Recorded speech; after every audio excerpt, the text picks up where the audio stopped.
जे स्पर्धक निवड चाचणीसाठी आलेले आहेत त्यांच्यासाठी सूचना, पॅव्हेलियनच्या इथं नाव नोंदणी सुरू आहे, तर सर्व स्पर्धकांनी त्या ठिकाणी नाव नोंदवायचं आहे। डाव्या बाजूला जे मोठं पॅव्हेलियन आहे त्या ठिकाणी नावाची नोंदणी चालू आहे, तर सर्व स्पर्धकांनी त्या ठिकाणी जायचं आहे।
अजी म्हणला सुनील भाऊंचा नंबर नंबर खासदार साहेबांचा सर्व उपस्थितांच्या माहिती करता त्याला फोन लागला होता का नाही, खो-खोच्या विषयाने सिलेक्शन वाला होता, सौरभ भाऊला लावलं मी 2 वेळा।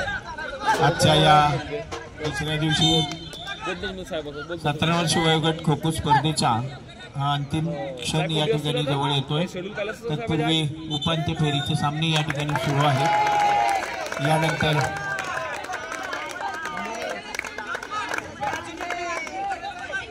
अंतिम सामना आणि तृतीय क्रमांकाचा सामना असे 2 सामने या सामने संपल्यानंतर सुरू होतील।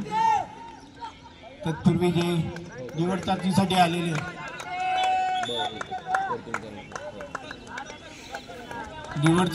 आलेले जे खेळाडू आहेत त्यांनी आपली नोंदणी आपल्या गेटमधून एंट्री केल्यानंतर समोरची जे मोठी बिल्डिंग आहे त्या बिल्डिंगमध्ये खाली पोर्चमध्ये आपली नोंदणी सुरू आहे, त्या ठिकाणी आपली नोंदणी करून घ्यावी। या नोंदणीनंतर सगळ्यांची नोंदणी झाल्यानंतर याच सत्रामध्ये एखादं सेशन या ठिकाणी होण्याची शक्यता आहे। आपल्या निवड चाचणीचं सेशन त्याकरता आपण सर्वांनी तयार राहायचं. या स्पर्धेसाठी अनेकांनी ज्या शुभेच्छा दिलेल्या आहेत, जे सहकार्य केलेले आहेत, ते सर्वांचं या ठिकाणी मी पुन्हा एकदा स्वागत करतो. आमच्या दामिचर खो खो असोसिएशनचे सदस्य सौ धनश्री करमरकर मॅडम या ठिकाणी उपस्थित आहेत.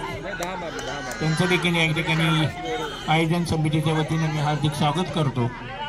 त्याचबरोबर आमचे ज्येष्ठ आणि सेवानिवृत्त कबड्डी आणि खो खोचे क्रीडा मार्गदर्शक अनेक राष्ट्रीय खेळाडू ज्यांनी घडवले, परंतु सध्या ते सेवेमधून निवृत्त झालेले असले तरी देखील या खो खोच्या वेळापोळी त्यांनी आज या स्पर्धेला सदिच्छा भेट दिलेली आहे.